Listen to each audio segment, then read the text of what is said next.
Okay, let's continue with unit 2। Section 30 से start करेंगे दोस्तों। अगेन फ्लो थोड़ा डिफरेंट होगा, concepts will remain the same. सारे कॉन्सेप्ट्स ऑफ मॉड्यूल आपको यहाँ पर मिल जाएंगे, don't worry about it, but थोड़ा फ्लो ऊपर नीचे हो सकता है।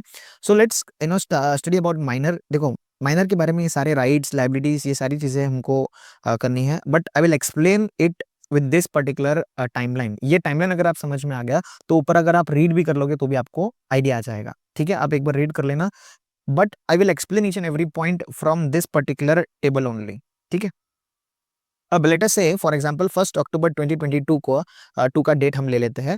सो 1 अक्टूबर 2022 में एक माइनर 16 इयर्स का माइनर क्या हो जाता है, पार्टनरशिप में एडमिट होता है। एडमिट होना मतलब उसको पार्टनरशिप में पार्ट बनाया जाता है ना। सबसे पहला क्वेश्चन आपके मन में आएगा, सर पार्टनर तो है, वो तो माइनर होता है, सॉरी माइनर जो है, अगर माइनर को पार्टनर बना दिया गया, सो इंडियन कॉन्ट्रैक्ट एक्ट में हमने ये पढ़ा है कि minor can not enter into a contract. तो पार्टनरशिप डीड बनता है, तो पार्टनरशिप डीड तो कॉन्ट्रैक्ट हो गया। तो यहाँ माइनर है तो he is incompetent to contract.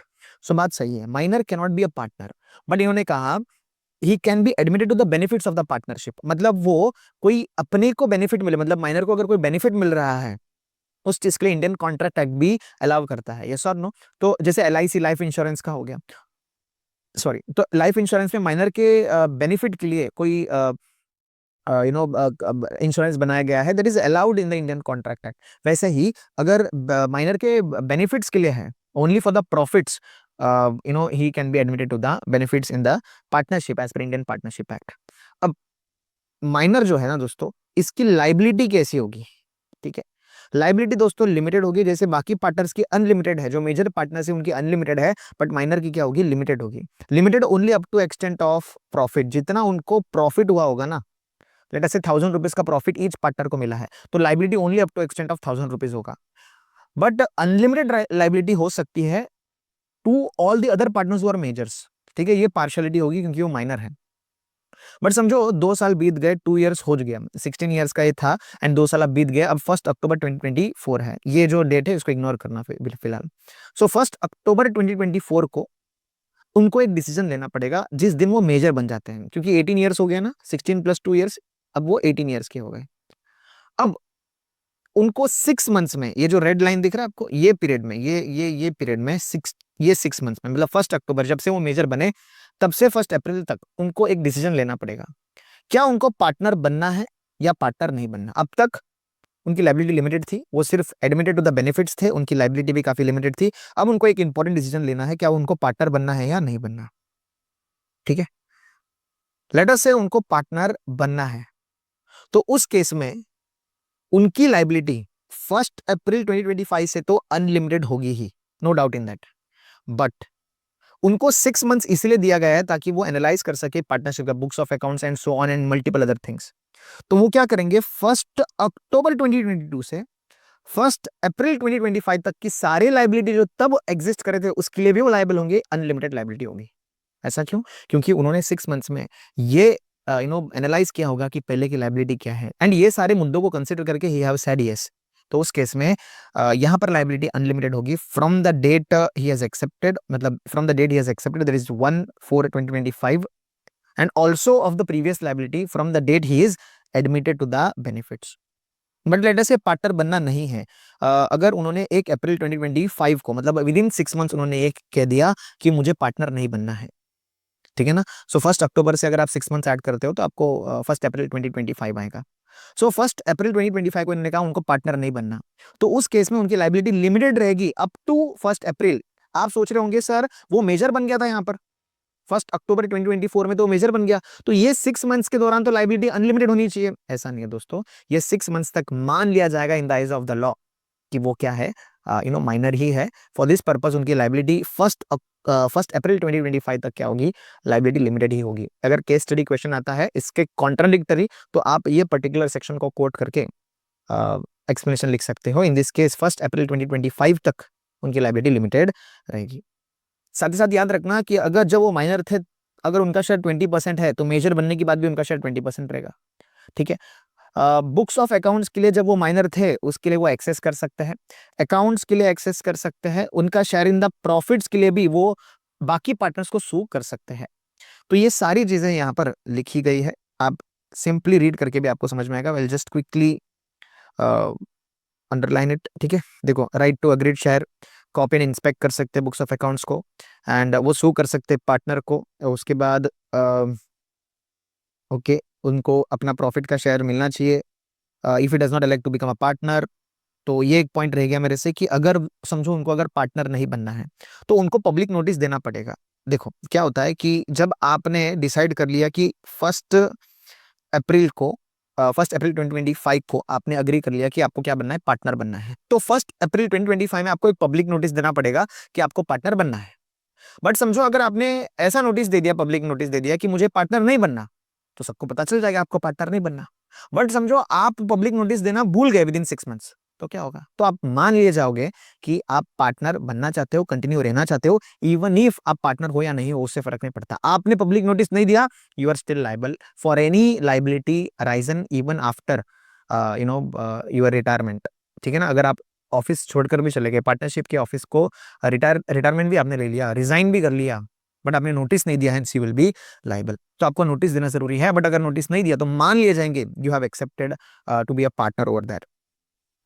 Liabilities इन्होंने कहा कि पर्सनली लाइबल नहीं होते विद इन 6 मंथ्स। उनको क्या करना है विद इन 6 मंथ्स, ठीक है, ये एक डेट है, ये अभी ये वाला पार्ट समझ लो। विद इन 6 मंथ्स उनको क्या करना पड़ेगा, एक डिसीजन लेना पड़ता है कि उनको पार्टनर बनना है या नहीं। ओके, एक यहाँ पर एक इन्होंने लाइन लिखी है, अटेनिंग मेजोरिटी और obtaining knowledge of admitted whichever is later, ठीक है। इसका क्या मतलब है मैं आपको थोड़ी देर में बताता हूँ। उसके बाद अगर he fails to give public notice तो उस केस में उसको मान लिया जाएगा, डिवाइडेड पोर्शन जो उसके प्रॉफिट्स है उसके लिए लायबल होंगे, एंड नोटिस देना जरूरी है, एंड नहीं दे बनना चाहते तो भी नोटिस देना जरूरी है। उसके बाद अगेन ये रिपीटेड सारी चीजें आप एक क्विकली एक बार रीड करके भी आप आगे जा सकते हैं। नाउ मेरा एक क्वेश्चन आपसे ये है कि अपने एग्जाम्पल के केस में 1 अक्टूबर 2024 को वो क्या बन गया, मेजर बन गया, ठीक है। अब 1 अक्टूबर 2024 को समझो उस पर्टिकुलर व्यक्ति को पता ही नहीं था कि वो किसी पर्टिकुलर पार्टनरशिप में पार्टनर है। सर क्या बोल रहे हो आप? मैं ये बोल रहा हूँ, समझो ये माइनर है, ठीक है, ये माइनर था 16 ईयर्स का। अभी 16 ईयर्स के बच्चे को क्या पता कि पार्टनरशिप क्या होता है एंड सो ऑन। तो 2 साल बीत गए, 2 साल बीत गए, तो दैट इज 1 अक्टूबर 24। अब 1 अक्टूबर 24 को इस पर्टिकुलर माइनर जो अभी रिसेंटली मेजर हुआ है उसको पता ही नहीं है कि is a partner in any of the organisation, या इसको पता ही नहीं है कि is admitted to the benefits of the partnership. तो उस केस में बेचारा ये क्या करेगा, यस और नो? एंड उसको पता चलता है एट 1 नवंबर 24। तो मुझे बात बताओ, क्या 1 अक्टूबर से 6 मंथ्स हम कंसिडर करेंगे या 1 नवंबर से? यस, लॉजिकली 1 नवंबर से होना चाहिए, बिकॉज उसको पता ही नहीं था। सो इन्होंने क्या कहा, 1 October from the date he attains majority, या he comes to knowledge that he is admitted to the benefits whichever is later से हम क्या करेंगे, 6 मंथ्स कंसिडर करेंगे। सो अगर आपको दो डेट दिया गया है तो 1 नवंबर 2024 से आप 6 मंथ्स ऐड करोगे, जिससे 1/5/25 will be the due date.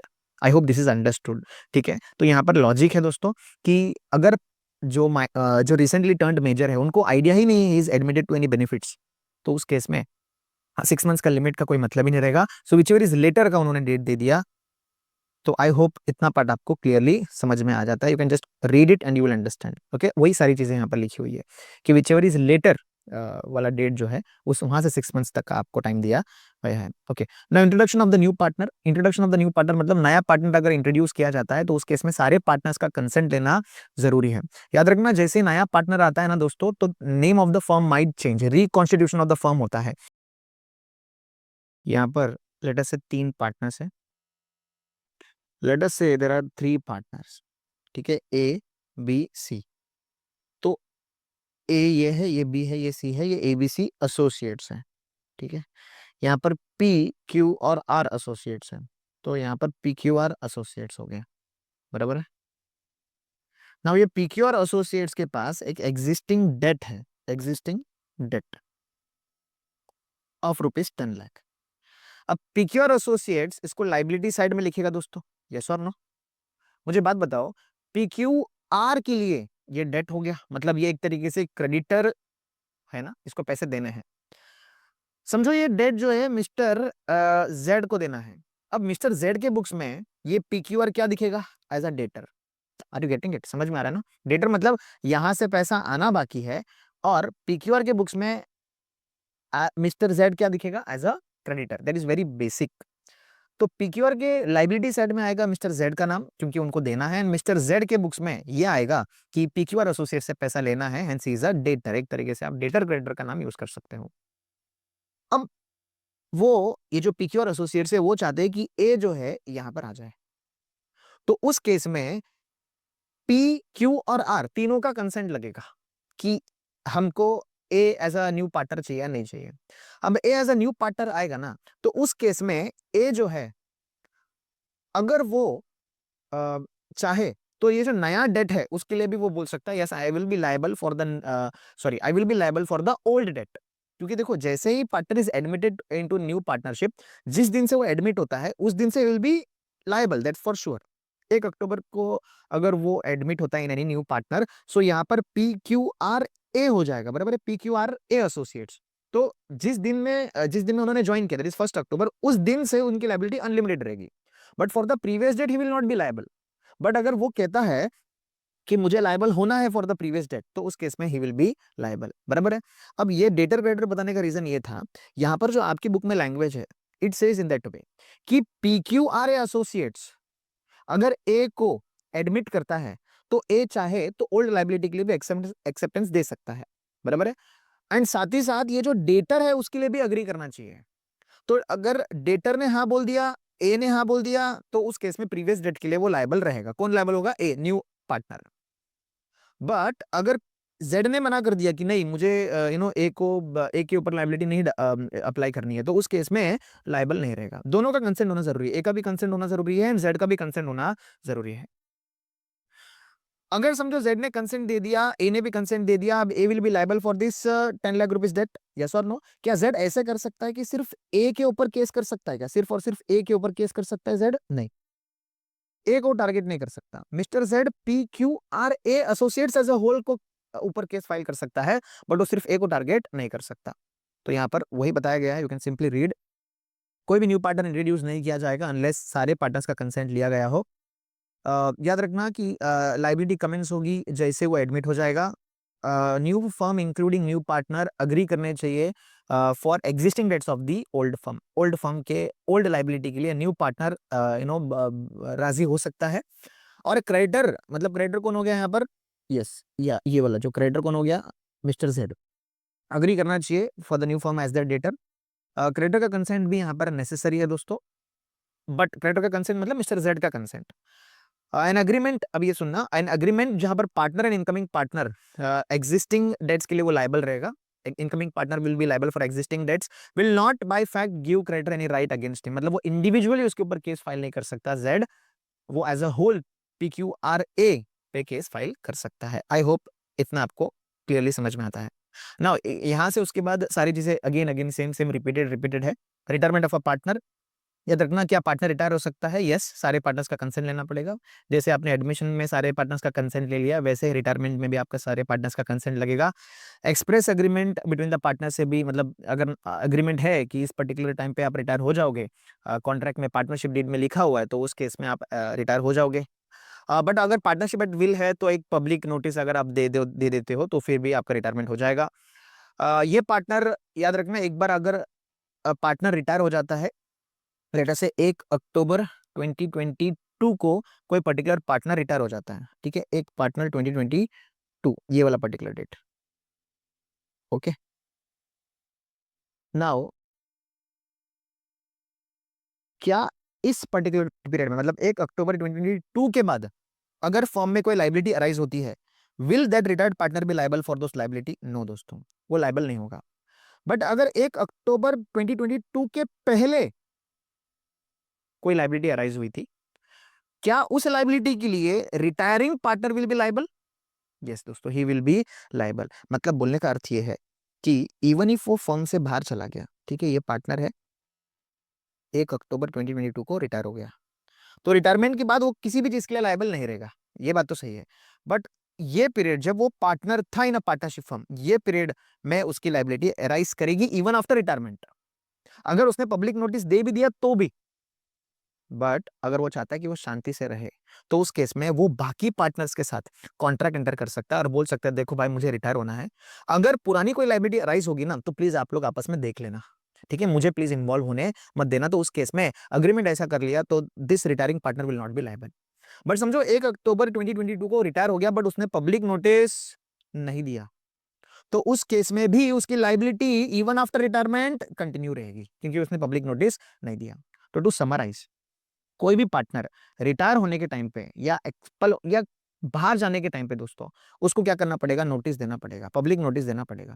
Public notice नहीं दिया उस केस में इवन आफ्टर रिटायरमेंट उसकी लाइबिलिटी अराइज रहेगी। पुरानी लाइबिलिटी के लिए तो लाइबल है ही, बट नए लाइबिलिटी के लिए भी वो लाइबल रहेगा even if is not a partner, because उसका एक ऑब्लिगेशन है, दैट इज पब्लिक नोटिस, वो उसने दिया नहीं है। तो देखो यहाँ पर वही लिखा हुआ है, partner continue to be liable for the third party for the acts of the firm even after retirement, public notice देना जरूरी है, but retired partner not liable to the third party अगर थर्ड पार्टी डील करता है with the firm without knowing the former was a partner. अगर मैं आपके firm के साथ डील करता हूं एंड मुझे पता ही नहीं है कि आप पार्टनर हो, तो उस केस में तो पब्लिक नोटिस की जरूरत ही नहीं दोस्तों। तो even if you leave the organisation मुझे उससे फर्क नहीं पड़ता and you are not liable for any debt या liability arising because of me. I hope you get it, ठीक है। उसके बाद expulsion of a partner, expulsion of a partner मतलब yes, partner may not be expelled by majority of the partners, ये important है समझना। मतलब अगर 3 पार्टनर्स हैं, अगर ये दोनों पार्टनर कुछ गलत काम कर रहे हैं दोस्तों, क्या ये दोनों पार्टनर्स इस पार्टनर को निकाल सकते हैं because they are majority? No. तो यहाँ पर यही कहा गया है कि मेजोरिटी ऑफ द पार्टनर्स सोच प्लान करके भी एक पर्टिकुलर पार्टनर को नहीं निकाल सकते हैं। बट एक्सेप्ट मतलब क्या, इसको निकाला जा सकता है इफ ये गुड फेथ में किया गया हो। गुड फेथ में किया गया हो मतलब जानेंगे, पढ़ेंगे अभी what is meaning of good faith. And इसके बारे में डीड में लिखा होना चाहिए कि पर्टिकुलर पार्टनर को हम एक्सपेल कर सकते हैं। ऐसा पार्टनरशिप डीड में जो हमने यूनिट 1 में किया पार्टनरशिप डीड, उसमें स्पेसिफिकली लिखा हुआ है कि एक पर्टिकुलर पार्टनर को मेजॉरिटी ऑफ पार्टनर्स एक्सपेल कर सकते हैं। ऐसा लिखा है तो ये आप रिमूव कर सकते हैं। बट याद रखना ये एसेंशियल है, जरूरी है कि इसके बारे में कॉन्ट्रैक्ट में लिखा होना जरूरी है कि आप पार्टनर को एक्सपेल कर सकते हैं। सेकंड, ये जो पावर है, ये एक्सपल्शन ऑफ अ पार्टनर, ये majority of the partners exercise करने चाहिए। एक पर्टिकुलर व्यक्ति नहीं बोल सकता कि पर्टिकुलर पार्टनर को निकाल दो। मतलब यहां पर 3 पार्टनर्स है ए बी और सी, तो ये ए इंडिविजुअली नहीं बोल सकता कि सी को निकाल दो, ए एंड बी मेजॉरिटी होकर क्या बोल सकते हैं, सी को निकाल दो। एंड याद रखना ये एक्सरसाइज किया गया है in good faith, good faith में होना चाहिए। गुड फेथ मतलब क्या कि ये जो एक्सपल्शन हुआ है, निकाला जा रहा है, it is in the interest of the partnership. ये पार्टनरशिप के बेनिफिट के लिए है, पार्टनर्स के बेनिफिट के लिए है, ना कि इंडिविजुअल इंडिविजुअल व्यक्ति के। पार्टनरशिप के बेनिफिट के लिए एक्सपल्शन होना चाहिए। सेकंड, पार्टनर को प्रॉपर नोटिस दिया जाना चाहिए कि आपको निकाला जा रहा है। कहाँ गया, हाँ। एंड उसको proper reasonable opportunity of being heard मिलना चाहिए। Reasonable opportunity of being heard मतलब उसको को proper reasonable opportunity of being heard देना चाहिए। मतलब जो पार्टनर को एक्सपेल किया जा रहा है उसको अपना पॉइंट, अपना मुद्दा रखने का भी एक मौका दिया जाना चाहिए। Okay, now insolvency of a partner. Insolvency के बारे में हमने इंडियन कॉन्ट्रैक्ट एक्ट में पढ़ा है दोस्तों। याद रखना, अगर कोई व्यक्ति इंसॉल्वेंट हो जाता है, ठीक है, जैसे फॉर एग्जाम्पल समझो ये मिस्टर ए है, मिस्टर ए इंसॉल्वेंट हो गया, ठीक है। इंसॉल्वेंट हो गया मतलब liabilities are more than assets, yes और no? Liabilities are more than assets, ठीक है। Mind my handwriting, okay. Liabilities are more than assets मतलब अब ये व्यक्ति के पास पैसे ही नहीं है देने के लिए, हाँ ना। इसकी बीवी के कंगन चले गए, उसके कंगन चले गए, सारा प्रॉपर्टी चला गया, अब उसके पास पैसे ही नहीं बचे। तो मिस्टर ए अब आगे कोई कॉन्ट्रैक्ट एंटर ही नहीं कर पाएगा दोस्तों। क्यों? क्योंकि कॉन्ट्रैक्ट रिक्वायर्स सर्टन लाइबिलिटी, एक लाइबिलिटी का रिस्क लेकर चलना होता है mister in case of any contract. तो लेटर से अगर mister A is a partner in ABC associates, तो मुझे बात बताओ, क्या एबीसी एसोसिएट्स कोई भी कॉन्ट्रैक्ट एंटर कर पाएगा इफ मिस्टर ए कोई नया लाइबिलिटी के लिए एलिजिबल ही नहीं है? बिकॉज मिस्टर ए ऑलरेडी कंगाल है दोस्तों। तो अब एबीसी अगर कोई कॉन्ट्रैक्ट में एंटर करता है तो यहाँ पर बी और सी की अनलिमिटेड लाइबिलिटी है, बट ए के लिए तो अनलिमिटेड लाइबिलिटी शब्द यूज करना ही गलत हो जाएगा बिकॉज ए ऑलरेडी कंगाल है, there is no asset left, yes sir no? तो यहां पर इन्होंने ये कहा कि ये व्यक्ति ऑलरेडी कंगाल है तो is incompetent to enter into contract. तो इस केस में जिस जैसे ही कोर्ट ने ऑर्डर कर दिया ना, जैसे एडजुडिकेशन हो गया, एडजुडिकेशन हो गया मतलब कोर्ट ने ऑर्डर कर दिया, तो सॉरी, तो उस केस में ceases to be a partner. समझ में आया? उस डेट से वो क्या हो जाएगा, ceases to be a partner. तो डेट ऑफ एडजुडिकेशन का मतलब क्या, जहां कोर्ट कार्रवाई होगी, कोर्ट में से ऑर्डर आ गया कि इज इंसॉल्वेंट, तो उस केस में ये क्या हो जाता है दोस्तों, एडजुडिकेट सॉरी पार्टनर बनने से वो क्या हो जाएगा, he is bad from becoming a partner, partnership से उसी टाइम से वो एक्सक्लूड हो जाएगा। याद रखना, उसके एस्टेट मतलब उसके जितने भी असेट्स है वो लायबल नहीं होंगे from the date he is been ordered as insolvent. मतलब समझो 1 अक्टूबर 24 को उनका कोर्ट का ऑर्डर आ गया कि ये जो मिस्टर ए है ना, ये कौन है, इंसॉल्वेंट। तो मिस्टर ए के जो असेट्स है वो असेट्स को हम यूज नहीं करेंगे to pay of liability for any liability arising after the order of the court. But अगर कोई लाइबिलिटी एग्जिस्ट कर रही थी बिफोर 1 अक्टूबर 24, तो ये पर्टिकुलर डेट में, मतलब prior to the date of order by the court, उस पर्टिकुलर डेट में अगर कोई लाइबिलिटी रही होगी तो उस लाइबिलिटी के लिए हम ये असेट्स को यूज कर सकते हैं।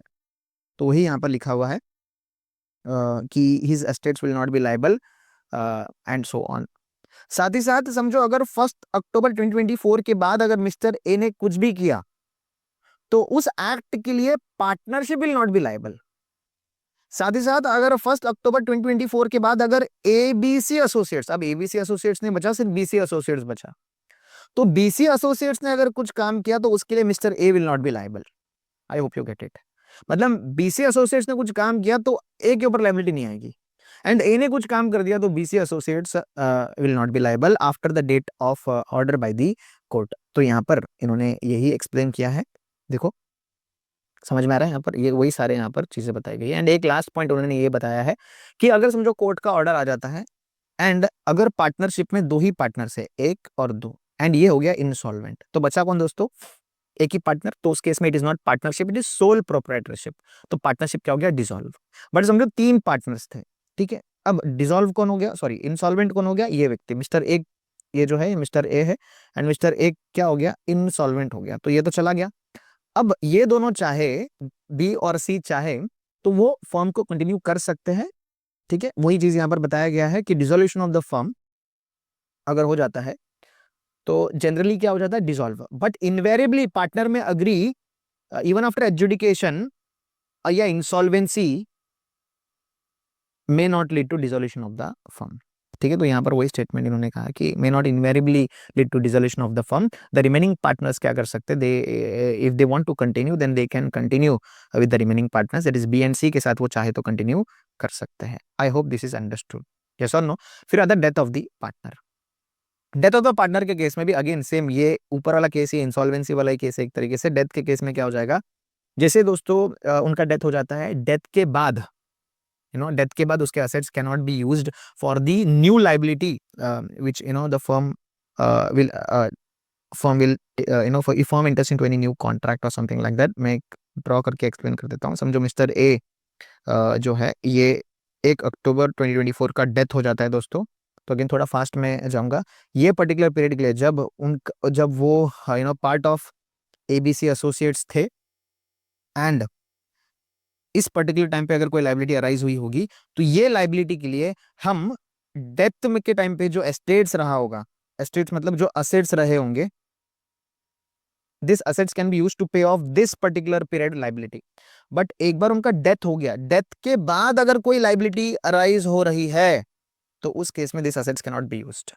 ये बात क्लियर है, क्योंकि देखो कोई भी व्यक्ति को ना reasonable opportunity of being heard होना चाहिए। कोई भी आके कल को बोलेगा इस व्यक्ति को मुझे पैसे देना बाकी था, बट वो जो व्यक्ति है वो तो मर चुका दोस्तों, ही कैन नॉट जस्टिफाई नाउ। क्या वो बोल सकता है नहीं ऐसा कुछ नहीं है, ये झूठ बोल रहा है, ऐसा कुछ बोल पाएगा नहीं, because he is dead, right. So no any random person can go कि यार ये जो मर गया है ना, ये जो मरा हुआ व्यक्ति है, जो डेड पर्सन है, डेड पार्टनर है, he is suppose to pay me some money, where is the proof, he is dead, right. So उस केस में उन्होंने ये कहा कि डेथ हो गया तो डेथ के पहले की लाइबिलिटी के लिए आप असेट्स यूज कर सकते हो, बट एक बार डेथ हो गया तो उस केस में कोई भी नया लाइबिलिटी नहीं आएगा, ऐसे इन्होंने कहा है। Okay, so effect of the death of the partner, dissolution of the partner. And और एक पॉइंट ये इन्होंने कहा कि अगर समझो दो ही पार्टनर्स हैं, जैसे अर्लियर वी डिस्कस्ड, दो ही पार्टनर है, एक का डेथ हो गया तो partnership dissolved, but let us से तीन पार्टनर्स हैं, तो उस केस में अगर एक का डेथ हो जाता है, other two partners if they want to continue the partnership they can continue the partnership. So effect of the death of the partner, dissolution, but dissolution by death of the partner is subject to contract between the parties and partners. Death of the one does not affect dissolving the partners unless consist of only two partners. I hope this is understood. Estate of the डिकीज partner के बारे में बताया है कि वो absolve हो जाएगा, विल स्टॉप, उनकी लाइबिलिटी क्या हो जाएगी, स्टॉप हो जाएगी, फ्यूचर ऑब्लिगेशंस नहीं रहेंगे. बट याद रखना यहाँ पर पब्लिक नोटिस देने की जरूरत नहीं है. वेरी फनी पॉइंट है यहाँ पर कि अगर किसी का डेथ हो गया दोस्तों, तो क्या उसको नोटिस देना पड़ेगा कि अब मैं मर चुका हूँ? दोस्तों कैसे नोटिस देगा, इज ऑलरेडी डेड. तो एनीवेज उसके ऊपर कोई नया लाइबिलिटी नहीं आएगा, which has already been explain to you. Okay, now mutual rights of partners. What do mean by rights of partner? उनकी ताकत है, दैट इज देयर राइट. इतने जैसे आपका राइट है दोस्तों, when freedom of speech law, तो वैसे ही पार्टनर्स के भी कुछ राइट्स है. So that is rights of partnership. So right to take part in the conduct of the business, very obvious है, उनका एक धंधा है दोस्तों, उनका ही बिजनेस है, they have the right to conduct take part in the conduct of the business. एकदम बेसिक चीजें इन्होंने बताई है कि प्रॉपरली कंडक्ट रखना चाहिए, एंड प्रॉपर ट्रस्ट होना चाहिए मैनेजमेंट के अंदर, they should work very diligently. Right to be consulted. समझो तीन पार्टनर्स हैं तो दो पार्टनर्स मिलकर कोई भी डिसीजन नहीं ले सकते, each and every partner has to be consulted, right. So this is called as unanimous, मतलब ईच एंड एवरी पार्टनर को हमने अगर इंक्लूड किया, that is called as unanimous consent of all the partners, right. But अगर कुछ cases में unanimous consent नहीं लेने की जरूरत है, क्योंकि वो इतना इंपॉर्टेंट नहीं है हर बार सारे पार्टनर्स को कॉल करो. देखो, क्योंकि 50 पार्टनर्स होते हैं maximum, right. So let us से देयर आर 40 पार्टनर्स. क्या सभी पार्टनर्स का हर बार कंसेंट लेना जरूरी है? नहीं. जैसे एक पार्टनरशिप फॉर्म में स्टेपलर बाय करना है, तो डू यू थिंक उसके लिए सारे पार्टनर्स को कॉल करके परमिशन लेना, is it does it make any sense? No. तो कुछ अनइंपॉर्टेंट चीजों के लिए आप मेजॉरिटी पार्टनर्स का कंसेंट लेकर भी आगे जा सकते हैं, बट कुछ इंपॉर्टेंट चीजों के लिए आपको यूनानिमस कंसेंट लगेगा. यूनानिमस मतलब क्या? सारे पार्टनर्स का कंसेंट. सो जहां पर फंडामेंटल नेचर का है तो वहां पर यूनानिमस कंसेंट लगेगा, सभी का कंसेंट लगेगा. जैसे नेचर ऑफ द बिजनेस या admission of a partner, partner को अगर एडमिट करना है, लाना है, मतलब माने अंदर अगर बुलाना है to be part of the partnership, तो सभी का कंसेंट लगेगा.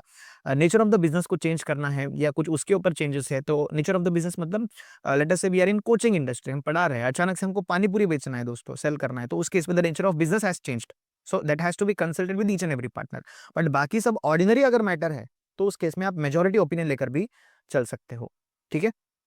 Now transfer of partner interest in the firm, ये थर्ड मैटर है जहां पर आपको यूनानिमस कंसेंट लेना पड़ेगा.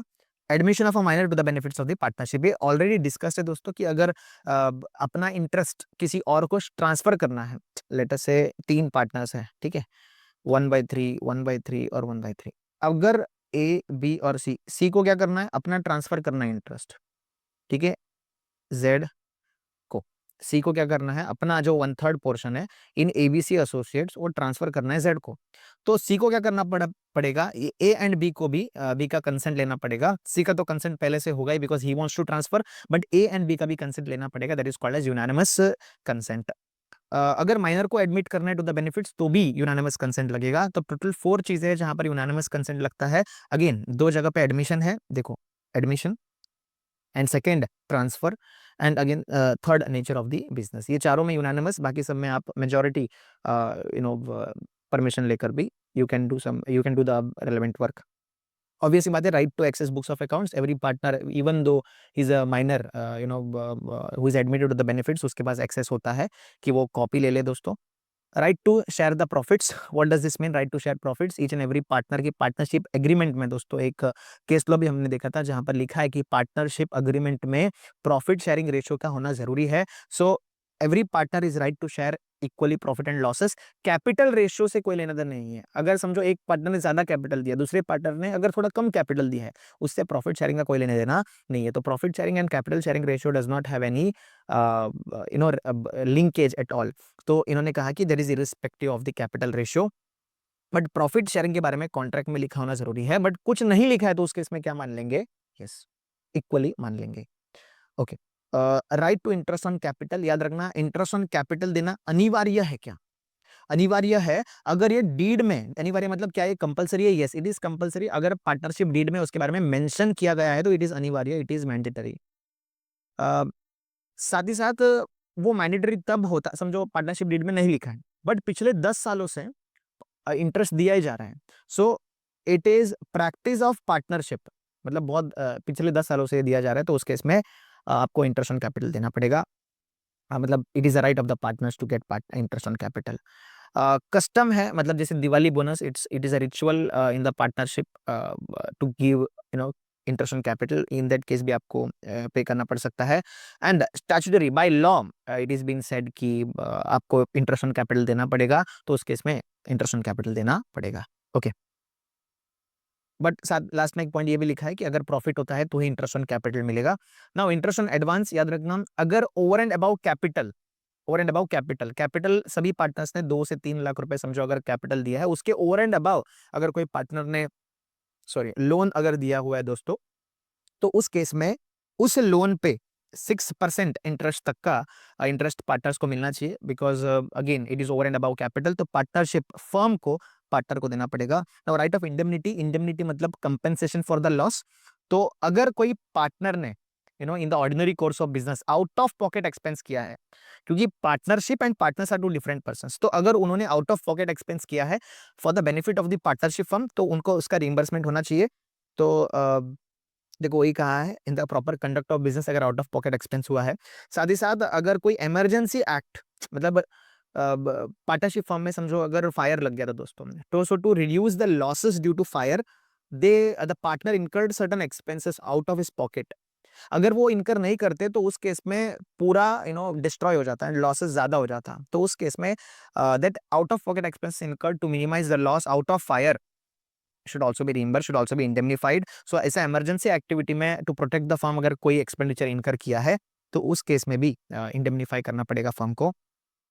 याद रखना बाकी पार्टनर्स चाहे तो एक न्यू पार्टनर आने से रोक सकते हैं, बिकॉज उनका लॉस है दोस्तों। अगर 3 पार्टनर्स है, they are sharing 1/3 profits, introduction of a new partner will reduce their profit, तो they have right to prevent the introduction of a new partner.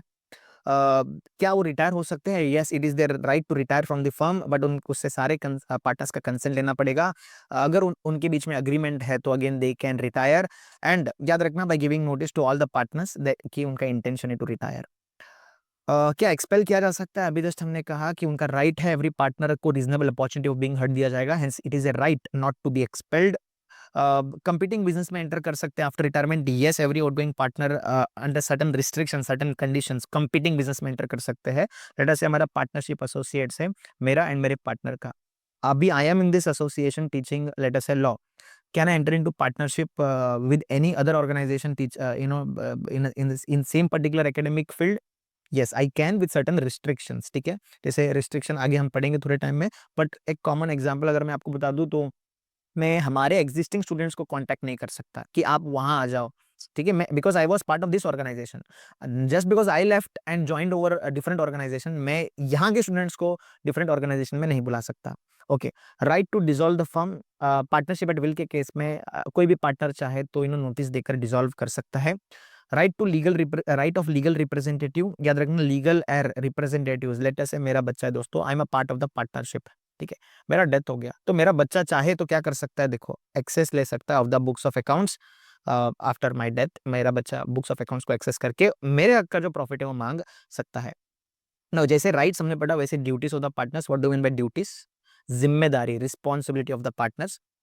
सारे के सारे पार्टनर्स को अपना बिजनेस पार्टनरशिप के कॉमन एडवांटेज में करना चाहिए, एंड जस्ट एंड फेथफुल होना चाहिए, चोरी नहीं करनी चाहिए दोस्तों, ट्रस्ट में काम करना चाहिए, एंड सारे प्रॉपर अकाउंट्स फुल ट्रांसपेरेंसी रखनी चाहिए। याद रखना अगेन राइट्स में भी था, तो ये ड्यूटी है। अगर आपने कोई फ्रॉड किया है तो उस केस में duty to indemnify the loss, right. So if you have incurred any personal profits, तो उस केस में आपको इंडेमनीफाई करना पड़ेगा टू द बिजनेस, ठीक है। एक एग्जांपल मैं आपको बताता हूँ, ये एक केस स्टडी है। Let's say there are 3 partners A B सी।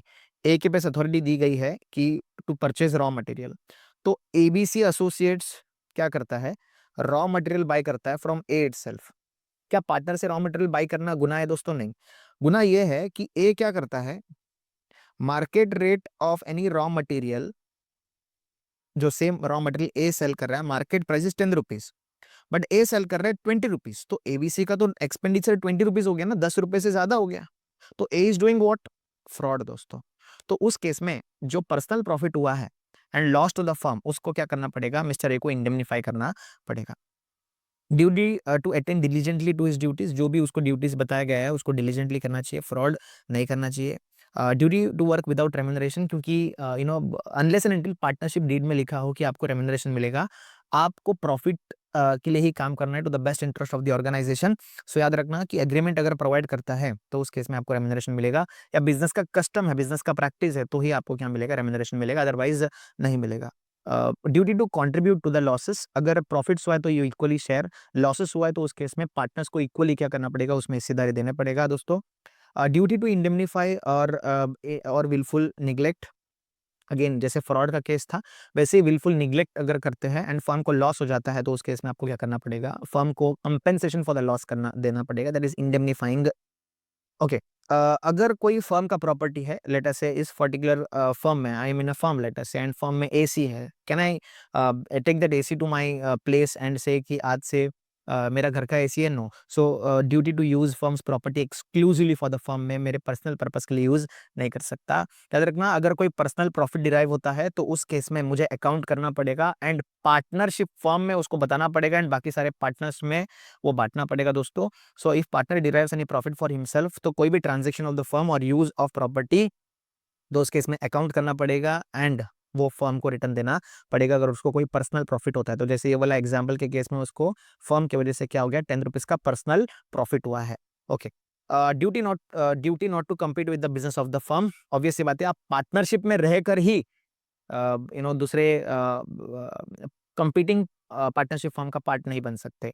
मतलब let us say for example मैं कोचिंग इंडस्ट्री में हूँ, ठीक है, 3 पार्टनर्स है एबीसी एसोसिएट्स। अभी एबीसी एसोसिएट्स क्या करता है, कोचिंग सर्विस देता है। तो ए बी एंड सी, क्या ये ए एबीसी एसोसिएट्स में रहकर भी उसके कंपीटिंग बिजनेस में जा सकता है क्या? कंपीटिंग मतलब समझो, अगर पीक्यूआर एसोसिएट्स हैं तो पीक्यूआर एसोसिएट्स के जाकर क्या ए काम कर सकता है? नो दोस्तों, it is not in the interest of ABC associates. इसके पहले क्या था कि ए रिटायर होके क्या कंपीटिंग बिजनेस में जा सकता है? हाँ, बट क्या एबीसी एसोसिएट्स में रहकर भी क्या एबीसी एसोसिएट्स के कंपीटिंग बिजनेस में जा सकता है? नहीं।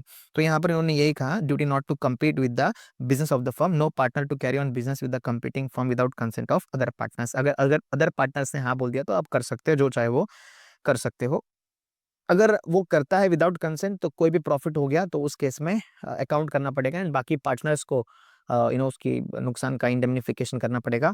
याद रखना कि इसके बारे में मैंने एक्सप्लेन किया है, if there are 3 partners and तीनों का share equal, that is 1/3 1/3 and 1/3।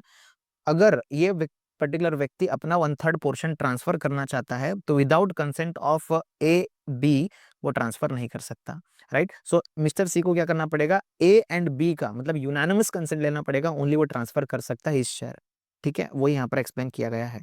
Now liability to third parties, मतलब पार्टनरशिप फर्म पार्टनर्स का लायबिलिटी क्या होगा, अगेन आपको पता है इट इज अनलिमिटेड, ठीक है, तो उसी के बारे में बताया गया है।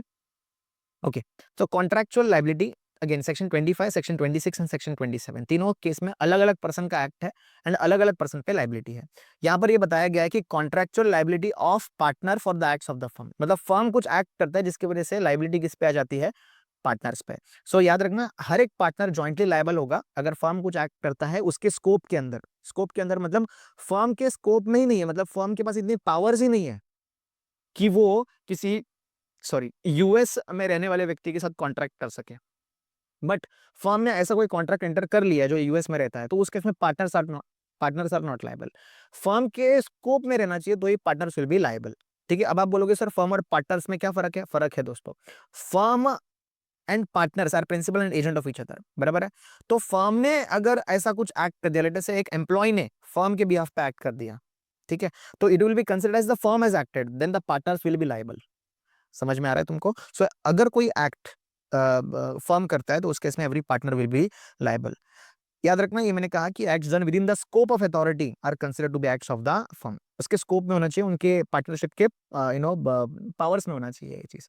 एंड सेकेंडली, अगर पार्टनर उस पर्टिकुलर टाइम पे, लेट अस से एबीसी एसोसिएट्स हैं, ठीक है, ये 3 पार्टनर्स ए बी और सी, ए बी और सी, अगर एबीसी एसोसिएट्स में ए उस टाइम पे एडमिट ही नहीं हुए थे, एडमिट नहीं हुए थे मतलब क्या है, क्लीन, ये सी है समझो। तो अब कौन हो गया, सिर्फ बीसी एसोसिएट्स। अगर बीसी एसोसिएट्स ने कुछ कॉन्ट्रैक्ट एंटर किया था तो उसके लिए सिर्फ बी और सी लाइबल होंगे, A will not be liable because वो उस टाइम पे पार्टनर ही नहीं थे। तो इन्होंने यही कहा कि the act must have been done when the partner was a member of the firm. अगर पार्टनर मेंबर ही नहीं है तो उस केस में पार्टनर लाइबल नहीं होगा दोस्तों। Okay, liability for wrongful act of the partner. तो अगर पार्टनर कोई रॉन्गफुल एक्ट करेगा तो किसकी लाइबिलिटी होगी, यस दोस्तों, वेरी ऑब्वियस, फर्म अगर लाइबल होगा अगर पार्टनर ने कुछ एक्ट कर दिया, because partners and partner and firm are principal and agent relationship है, are principal and agent of each other.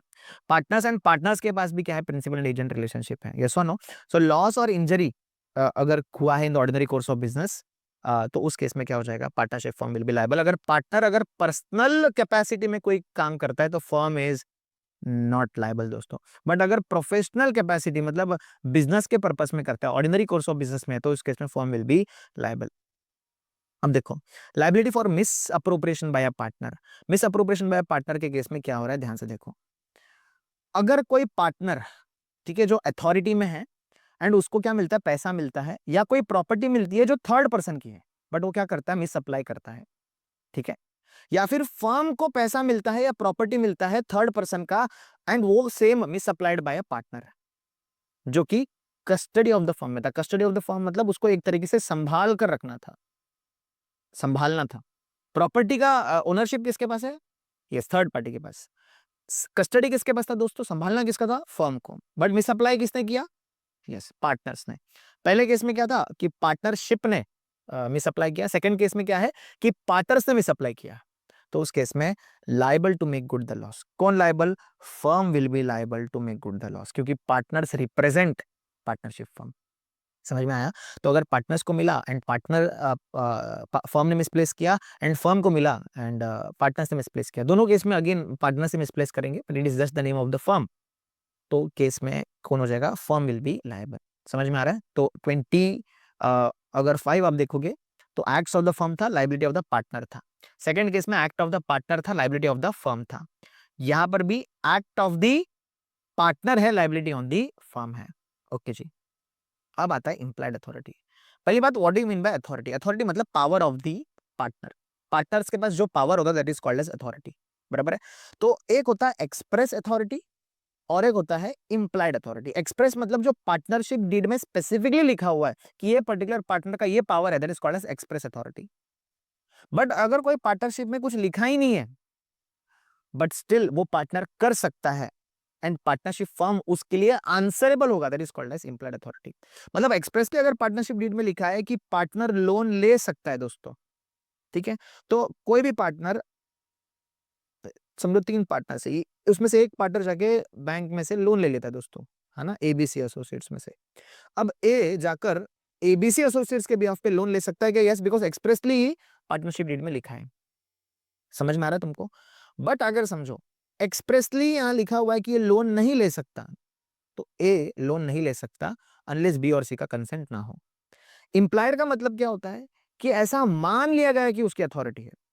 समझ में आ रहा है। तो अगर एक्सप्रेसली लिखा हुआ है इज फर्म बाउंड टू पे दिस लोन नाउ, यस, मतलब अगर ए ने लोन लिया on behalf of ABC associates and expressly लिखा हुआ इन द पार्टनरशिप डीड कि ए ले सकता है, तो A individually will not be liable, the firm itself will be liable to pay back the loan, yes और नो। वैसे इंप्लाइड अथॉरिटी, अगर पार्टनरशिप में इंप्लाइड अथॉरिटी है, what are the implied authorities, वो हम पढ़ेंगे क्या क्या इंप्लाइड है।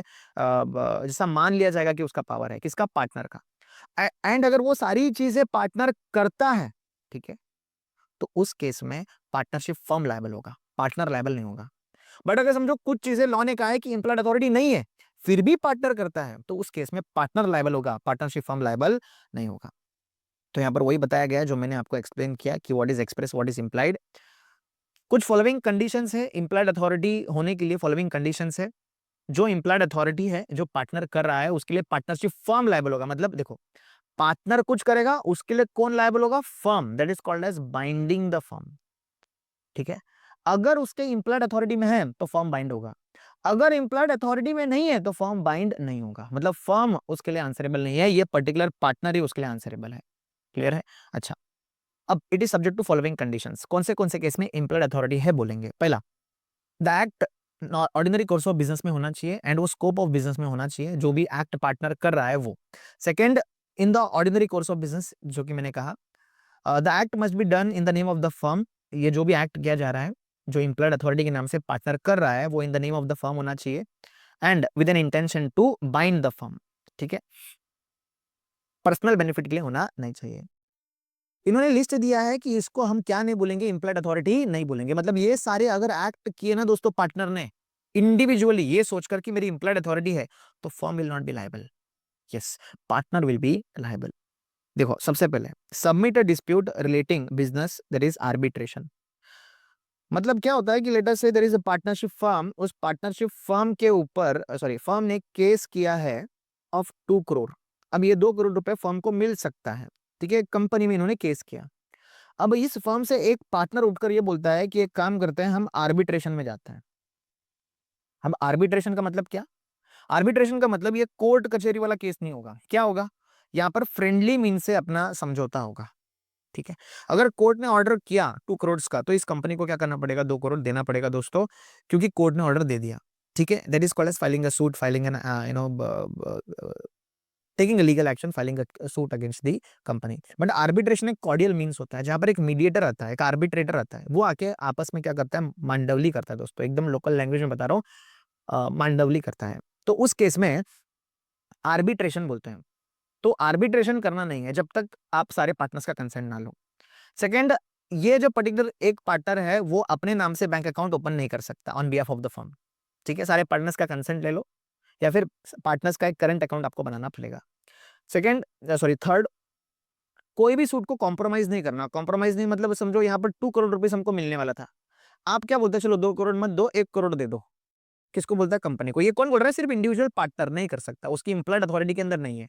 अगर उसने 1 करोड़ रुपए एक्सेप्ट भी कर लिया, firm will not be bound by it. Firm बोलेगा देखो इसको अथॉरिटी नहीं थी, आपको 2 करोड़ ही देना पड़ेगा। समझ में आया? उसको बाकी सारे पार्टनर्स का कंसेंट लेना पड़ेगा। वो ये 2 करोड़ का सूट जो है वो विड्रॉ भी नहीं कर सकता। बराबर है? बाकी सारे पार्टनर्स का कंसेंट लेना पड़ेगा and only then he can withdraw the suit. मतलब वो जो 2 करोड़ का केस उन्होंने फाइल किया है उसको विड्रॉ भी नहीं कर सकता। वो कोई लाइबिलिटी को भी एडमिट नहीं कर सकता। मतलब ये कंपनी बोलता है कि तुमको भी 5 करोड़ की लाइबिलिटी है, तो ये इंडिविजुअल पार्टनर एक्सेप्ट भी नहीं कर सकता without the consent of all the partners, क्योंकि वो उसके एम्प्लॉयड अथॉरिटी के अंदर नहीं आता। ये जो पर्टिकुलर पार्टनर है वो एक कोई इमूवेबल प्रॉपर्टी को अक्वायर भी नहीं कर सकता, उसको ट्रांसफर भी नहीं कर सकता, एंड वो किसी और पर्टिकुलर ऑर्गेनाइजेशन के साथ पार्टनरशिप में भी एंटर नहीं कर सकता in his own capacity. I hope आपको ये सारी चीजें समझ में आ जाती है कि कौन सी चीजें उसकी कैपेसिटी में है। Again repeating it again, arbitration नहीं जा सकता, कोई सूट को विड्रॉ नहीं कर सकता, क्लेम को कॉम्प्रोमाइज नहीं कर सकता, अपने नाम से एक बैंक अकाउंट ओपन नहीं कर सकता, कोई लाइबिलिटी को एक्सेप्ट नहीं कर सकता, एडमिट या ट्रांसफर सॉरी अक्वायर या ट्रांसफर इमूवेबल प्रॉपर्टी को नहीं कर सकता, पार्टनरशिप में भी एंटर नहीं कर सकता। Okay, mode of binding firm, मतलब अगर पार्टनर कोई एक्ट करेगा तो क्या फर्म बाइंड होगा उससे? यस, फर्म तब बाइंड होगा जब आपका इंटेंशन हो फर्म को बाइंड करने का, एंड यू नो ये आपके इम्प्लॉयड अथॉरिटी के अंदर आए। इम्प्लॉयड अथॉरिटी के अंदर क्या क्या चीजें आएंगी? देखो यहाँ पर ये सारी चीजें दी गई है। इम्प्लॉयड अथॉरिटी का मतलब ये दिया गया है। पहला, ये नॉर्मल बिजनेस में होना चाहिए, मतलब जो भी आप कर रहे हो, पार्टनर जो भी कर रहे हैं in the ordinary course of business, and it shall be done with an intention of doing business and to bind the firm.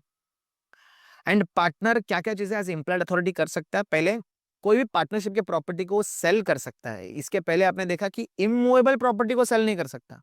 Immovable property के अलावा बाकी कोई चीज है तो वो सेल कर सकता है या प्लेज कर सकता है। प्लेज करना मतलब गिरवी रख के पैसे वो ले सकता है दोस्तों। कोई भी गुड्स फॉर पार्टनरशिप वो बाई कर सकता है, वेरी ऑब्वियस।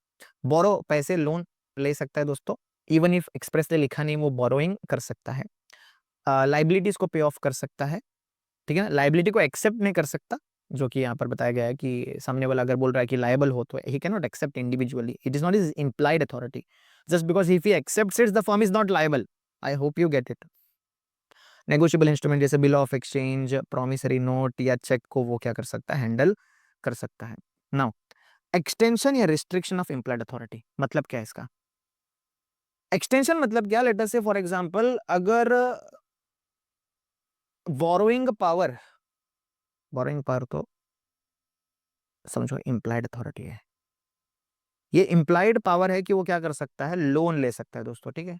तो अगर मैंने ऐसा कहा है कि 1 लाख रुपीज तक का ही आप लोन ले सकते हो मिस्टर ए, अगर आपको 1 लाख के ऊपर लोन लेना है ना, तो आपको other two partners B and C का कंसेंट लेना पड़ेगा। मतलब ये ए है एंड ये बी है एंड ये सी है, तो मिस्टर ए 1 लाख रुपए का loan on behalf of firm ले सकता है only if B and C का कंसेंट हो। That is called as what, restriction of implied authority. बराबर है। अब वैसे ही मैं जैसे मैंने यहाँ पर रिस्ट्रिक्शन लगाया 1 लाख रुपए का कि 1 लाख रुपए तक ही आप लोन ले सकते हो, अगर ओवर एंड अबाउट चाहिए तो आपको बाकी पार्टनर्स का कंसेंट लगेगा। वैसे ही मैं एक्सटेंशन भी कर सकता हूँ, उसके पावर्स को क्या कर सकता हूँ, टुवर्ड्स दैट पर्टिकुलर थिंग मैं एक्सटेंड भी कर सकता हूँ। मेरा क्वेश्चन आपसे ये है, एक एग्जाम्पल से हम समझते हैं, ठीक है।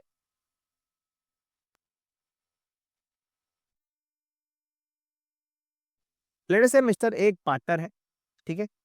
अब मिस्टर ए ने क्या किया, पार्टनरशिप फर्म है, that is A B C associates करके पार्टनरशिप फर्म है, ठीक है।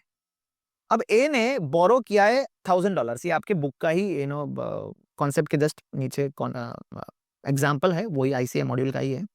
वो बी से क्या करते हैं दोस्तों, बोरोइंग लेता है in the name of the partnership firm, but he exceeds his authority, मतलब $1000 तक का लोन लेने की अथॉरिटी पार्टनर ए के पास नहीं थी, ठीक है। मतलब देखो इम्प्लाइड अथॉरिटी के अंदर आता है क्या करना, लोन लेना, बट रिस्ट्रिक्शन लगाया गया था कि $1000 तक आपने ले सकते हैं। शायद हो सकता है $500 तक का अलाउड था, तो इसने $1000 का ले लिया, तो उस केस में ही एक्सीड्स हिज अथॉरिटी। अब ये क्या करता है, इस $1000 से वो पार्टनरशिप के डेट्स को पे ऑफ कर देता है। अब मेरा क्वेश्चन ये है, will the partnership firm be liable to pay off the debts to B? आप बोलोगे यार बहुत ही भला आदमी है, उसने लोन तो ले लिया एंड उससे पार्टनरशिप के डेट्स भी पे कर दिए, तो will A B personally liable to pay to mister B और पार्टनरशिप फर्म? आप आंसर करोगे पार्टनरशिप फर्म, बट इतना इजी नहीं है। It depends on B's knowledge, it depends on B's knowledge, B के मतलब ये जो थर्ड पार्टी है उसके नॉलेज के ऊपर डिपेंड करता है। क्या डिपेंड करता है सर? ये डिपेंड करता है कि क्या बी को पता था अबाउट रिस्ट्रिक्शन। अगर समझो बी को पता था, if B knew about the restriction, तो उस केस में फर्म इज नॉट लायबल, क्योंकि बी को पता था about the restriction, still B ने दे दिया। बट अगर बी को पता नहीं था अबाउट द रिस्ट्रिक्शन, तो उस केस में फर्म इज लायबल। समझ में आ रहा है? अगर बी को पता था रिस्ट्रिक्शन फिर भी उसने लोन लिया, तो उस केस में firm is not liable. Firm क्यों नहीं लायबल होगा? क्योंकि पार्टनर्स, ऑब्वियसली पार्टनर्स को तो रिस्ट्रिक्शन पता ही है, बट इसमें बी की भी गलती है। अगर पार्टनर्स की तो गलती है ही, साथ ही साथ बी की भी गलती है। क्यों? क्योंकि ही नहीं अबाउट रिस्ट्रिक्शन। बट अगर बी को पता ही नहीं था अबाउट रिस्ट्रिक्शन, तो बी की गलती नहीं है। बी ने तो ये सोच कर दिया, बी ने तो गुड फेथ में दिया है, तो उस केस में फर्म लायबल होगा, फर्म को देना पड़ेगा। मतलब यहाँ पर फर्म लायबल नहीं होगा, मतलब जिसने लोन लिया, जो पार्टनर ने लोन लिया, दैट इज मिस्टर ए, क्या करना पड़ेगा, बी को पैसे देने पड़ेंगे। तो यहाँ पर वही बताया गया है दोस्तों, extension restriction of implied authority requires consent of all partners. मतलब ये एक्सटेंशन या रिस्ट्रिक्शन तब लगाया जा सकता है जब कंसेंट ऑफ ऑल पार्टनर्स मिले, एंड ये effective against third parties. Against third parties मतलब थर्ड पार्टीज के बिहाफ पे नहीं होगा, थर्ड पार्टीज के डिसएडवांटेज में होगा। अगर थर्ड पार्टी को पता था अबाउट रिस्ट्रिक्शन, एंड उसके बाद वाला जो कंडीशन है, third party does not know that he is dealing with the partner, ये दोनों कंडीशन फुलफिल होने चाहिए। मतलब यहां पर मिस्टर बी को पता नहीं था, कहां गया ये, अच्छा, यहाँ पर मिस्टर बी को, कहां गया, मिस्टर बी को पता नहीं था कि is dealing with the partner, and secondly उसको पता नहीं था अबाउट द, सॉरी, उसको पता था अबाउट द रिस्ट्रिक्शन, उसको पता था about restriction, and second he had no idea, mister B had no idea that mister B is dealing with the partner. अगर ये दोनों कंडीशन फुलफिल हो जाता है, तो उस केस में firm is not liable, partner will be liable. I hope you understand. तो यहाँ पर वही statement I guess I have written, अच्छा नहीं लिखा है, यहाँ लिखा है दोस्तों कि अगर ये दोनों कंडीशन फुलफिल होती हो जाती है, तो third party knows about restriction and second third party doesn't know that he is dealing with the partner, तो उस केस में effective against third party which is not in the benefit of the third party. Third party firm को sue नहीं कर पाएगा, it can sue the partner again. Now outgoing partner, rights of an outgoing partner, outgoing partner मतलब retiring partner, जो partner organisation छोड़कर जा रहा है, क्या वो कंपीटिंग बिजनेस कैरी ऑन कर सकता है? Yes, competing business carry on कर सकता है विद, देखो क्योंकि राइट्स में लिखा था यस, तो वो कंपीटिंग बिजनेस कैरी ऑन कर सकता है, बट विद सर्टन रिस्ट्रिक्शंस दोस्तों, कुछ रिस्ट्रिक्शंस वो इंपोज कर सकता है। पहला पहला रिस्ट्रिक्शन ये है कि वो सेम फर्म का नाम यूज नहीं कर सकता। ठीक है, लेट अस से मैं इस पर्टिकुलर ऑर्गेनाइजेशन का पार्टनर हूं, क्या मैं इस ऑर्गेनाइजेशन को छोड़कर same business same name use कर सकता हूं दूसरे कंपीटिंग बिजनेस में जाकर? नहीं, दैट विल बी फ्रॉड दोस्तों, गलत हो जाएगा। मैं इस ऑर्गेनाइजेशन का नाम यूज कर रहा हूं and I was the face of this organization, and वही फेस अगर दूसरे जगह पे जा रहा है विद द सेम नेम तो गलत हो जाएगा। तो I can not use the firm name. याद रखना, मैं रिप्रेजेंट नहीं कर सकता खुद को एज इफ कि मैं ओल्ड फर्म का ही फर्म कंटिन्यू कर रहा हूं, ऐसा भी मैं नहीं कर सकता। याद रखना, साथ ही साथ मैं ओल्ड वाले फर्म के कस्टमर्स को भी सॉलिसिट नहीं कर सकता। मतलब समझो अगर एबीसी एसोसिएट्स में ए पार्टनर है एंड वो ए जाना चाहता है, तो एबीसी एसोसिएट्स करके सेम नेम नहीं रख सकता। ठीक है, एबीसी एसोसिएट्स करके सेम नेम नहीं रख सकता। साथ ही साथ वो मिस्टर ए जो है मिस्टर ए जो है वो ऐसा प्रेजेंट नहीं कर सकता कि मैं एबीसी एसोसिएट्स का ही एक ब्रांच है।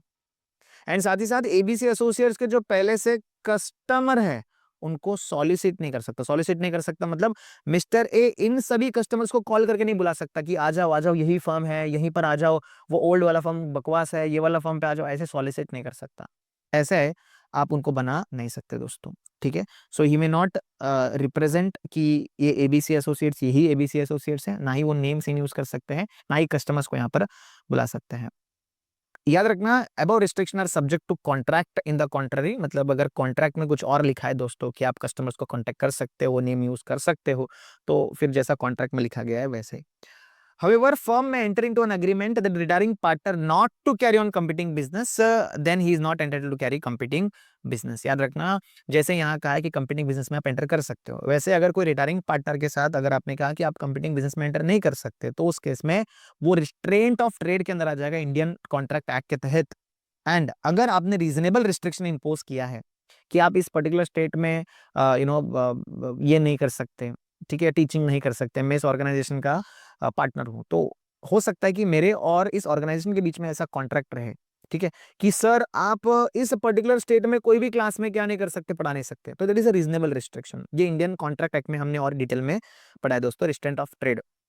मतलब इन्होंने कहा कि आप किसी पार्टनर को सिमिलर कंपीटिंग बिजनेस में काम करने से रोक सकते हो। यस, रोक सकते हो, इवन इफ उसका राइट है, क्योंकि कॉन्ट्रैक्ट में स्पेसिफिकली मेंशन है ना कि आप रोक सकते हो, तो रोक सकते हो, बट रीजनेबल रिस्ट्रिक्शन होना जरूरी है। जैसे रीजनेबल रिस्ट्रिक्शन मतलब आप उसको ऐसा नहीं बोल सकते कि तुझे पढ़ाना है तो जा इंडिया छोड़ के चले जाना, ऐसे नहीं बोल सकते। आप मार्स पे जाके पढ़ाओ, चांद पे पढ़ाओ, ऐसे नहीं बोल सकते। रीजनेबल रिस्ट्रिक्शन होना चाहिए। Now right to share subsequent profit in in certain cases. अगर समझो कोई पार्टनर निकल जाता है दोस्तों, आउटगोइंग पार्टनर, एक पार्टनर चला गया, उसने जितना कैपिटल दिया is suppose to take it with him, या जितना उसका असेट्स था is suppose to take it, but वो बोलता कोई बात नहीं, अब इमोशनल कनेक्ट है इस ऑर्गेनाइजेशन से, मैंने चाहता कि मेरे जाने से इस ऑर्गेनाइजेशन में कोई लॉस हो, तो I am keeping this asset. ठीक है, अब पार्टनरशिप फर्म, तो उस केस में क्या करना पड़ेगा, 6% इंटरेस्ट देना पड़ेगा, या फिर वो शेयर ऑफ प्रॉफिट्स भी दे सकता है। देखो यहाँ पे क्या लिखा है, आउटगोइंग पार्टनर का अगर अकाउंट्स अनसेटल्ड है, मतलब वो असेट्स लेकर नहीं गया है, वो नहीं चाहता कि पार्टनरशिप में लॉस हो, तो उस केस में एट द रेट 6% इंटरेस्ट आप दे सकते हो, या फिर सब्सिक्वेंट प्रॉफिट का हिस्सा भी आप दे सकते हो to the partner who has left, क्योंकि उसका अभी तक बुक्स ऑफ अकाउंट सेटल्ड नहीं है। ये हो गया उसके राइट्स। अब यहाँ पर ड्यूटीज मतलब एक तरीके से ऑब्लिगेशन, लाइबिलिटीज क्या है, ये मैंने बताया था, liability of action before living the firm, उसके लिए वो अभी भी लाइबल होगा। अगर उसने नोटिस दे दिया है दोस्तों, तो उस केस में आगे आने वाले लाइबिलिटी के लिए वो लाइबल नहीं होगा, बट जो पुराना हो चुका उस लाइबिलिटी के लिए वो लाइबल रहेगा। बट अगर उसने मेरे अपने पुराने पार्टनर्स के साथ अग्रीमेंट कर लिया कि प्लीज दोस्तों ओल्ड लाइबिलिटी के लिए मुझे लाइबल नहीं करना, तो ही विल नॉट बी लाइबल। मतलब अगेन ड्राइंग से बताता हूं दोस्तों, ये पार्टनर है, ये 1 अक्टूबर को रिटायर हो गया है, ये पर्टिकुलर टाइम पे जो लाइबिलिटी अराइज हुई थी, he will be liable even after retirement. मतलब ये पर्टिकुलर टाइम के लिए वो लाइबल होगा। कौन से टाइम पे, इवन आफ्टर 1 अक्टूबर। ये ऑब्वियस है। अच्छा, 1 अक्टूबर के बाद जो लाइबिलिटी होगी उसके लिए वो लाइबल नहीं होगा, बिकॉज वो रिटायर हो चुका था। 1 अक्टूबर के पहले वाले लाइबिलिटी के लिए वो लाइबल रहेगा। डन। ओके, लेट अस से उसकी liability, okay sorry, late us से जब वो पार्टनर था तभी की लाइबिलिटी 100 रुपीज है। वो ये बोलता है कि 1 अक्टूबर के बाद प्लीज ये 100 रुपीज की लाइबिलिटी मेरे पे अराइज होने मत देना। ऐसे किसको बोलता है? अदर पार्टनर्स को।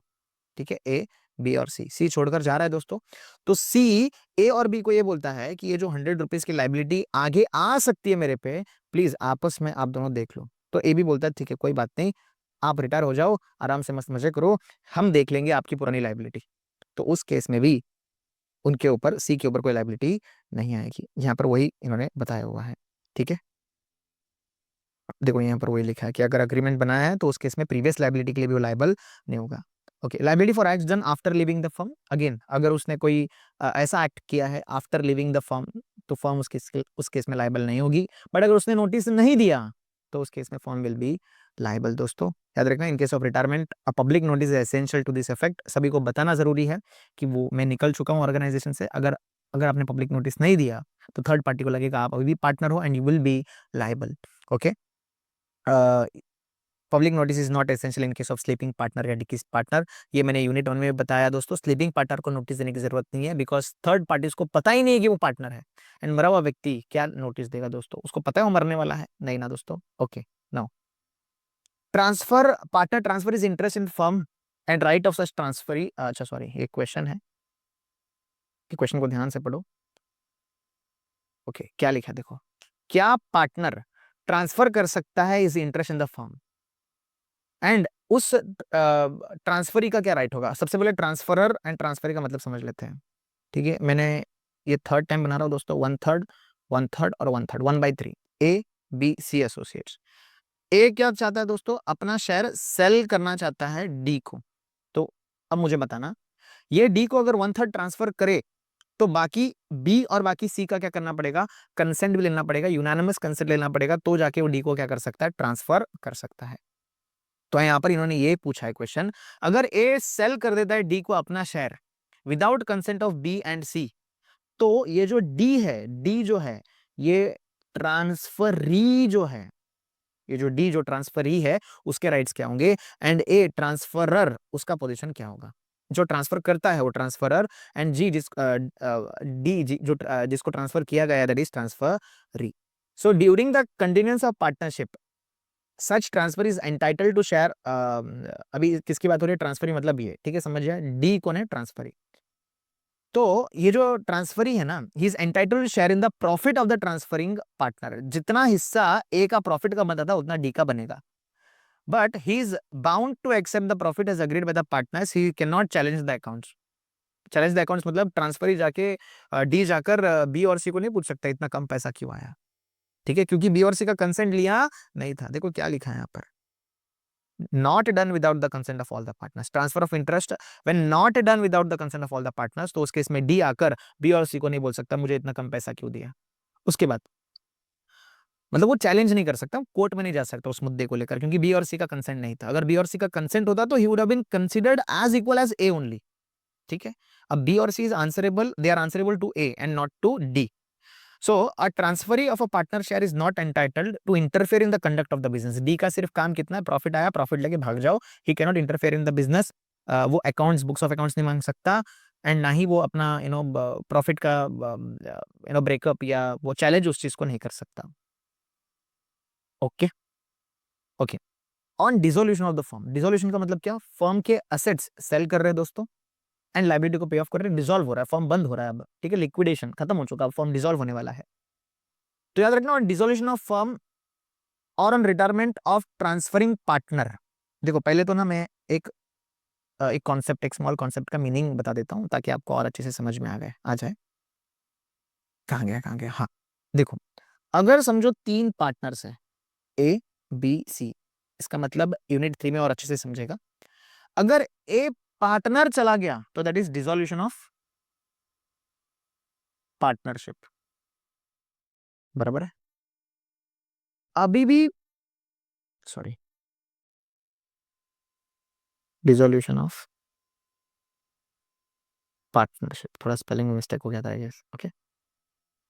फर्म अभी भी इंटैक्ट है, बी और सी अगर चाहे तो कंटिन्यू कर सकते हैं, बट समझो अगर बी का भी डेथ हो गया, ए डिसॉल्व हो गया, बी का डेथ हो गया, अब क्या हो गया, डिसोल्यूशन ऑफ फर्म।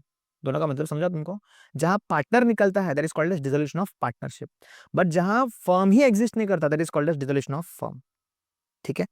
सो यहाँ पर on dissolution of firm and not partnership, अभी तक हमने ऊपर कुछ टाइम पे पढ़ा dissolution of firm, sorry dissolution of partnership, अब पढ़ रहे dissolution of firm. On dissolution of firm और on retirement of transferring partner, मतलब ये कौन सा वाला केस था, ए वाला, ये वाला केस, या तो डिसोल्यूशन ऑफ ये वाला फर्म, ये फर्म ही एग्जिस्ट नहीं है, एबीसी एसोसिएट्स एग्जिस्ट ही नहीं कर रहा, और ये जो ए है उसका रिटायरमेंट अगर हो रहा है, क्या हो रहा है, रिटायरमेंट, तो उस केस में ये जो ट्रांसफरी है is entitled against remaining partner to receive share of assets of the firm, मतलब जितना ए का हिस्से का असेट बनता था उतना किसको मिलेगा, डी को मिलेगा, जो ट्रांसफरिंग पार्टनर को एंटाइटल्ड था, मतलब ये 1/3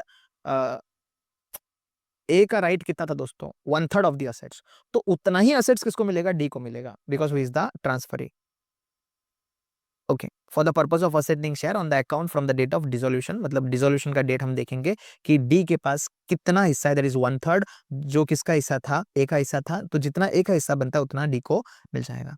तो अगेन अगर समराइज करो तो डी जो ऐसा व्यक्ति है उसको इंट्रोड्यूस किया गया in the partnership without taking consent of B and C, तो ऑल द पार्टनर्स का कंसेंट यूनानिमस नहीं लिया गया, तो डी सिर्फ नाम का पार्टनर बन गया, तो ए का जितना प्रॉफिट होता है उसका हिस्सा डी को मिलेगा। डी क्या नहीं कर सकता, इनको चैलेंज नहीं कर सकता बी एंड सी को कि मुझे इतना कम पैसा क्यों दिया। अगर पार्टनरशिप भी डिसॉल्व हो गया या ए रिटायर हो गया तो डी को क्या मिलेगा, जितना हिस्से का असेट्स है ऑफ ए उतना डी को मिल जाएगा, ओके जी। Now rights duties and property relations, ये एकदम बेसिक बेसिक है, इसको रीड करते जाएंगे।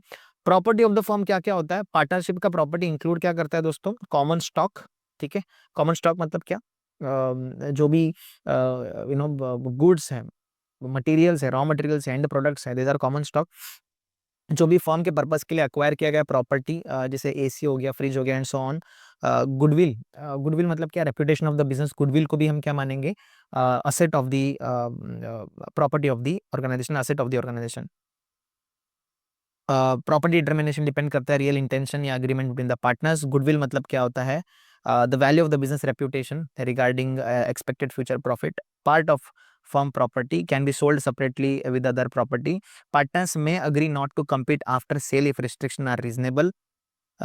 Property of individual partner doesn't become partnership property. Merely using the business requires specific agreement. अब इसका क्या मतलब है मैं आपको थोड़ा एक्सप्लेन कर देता हूँ।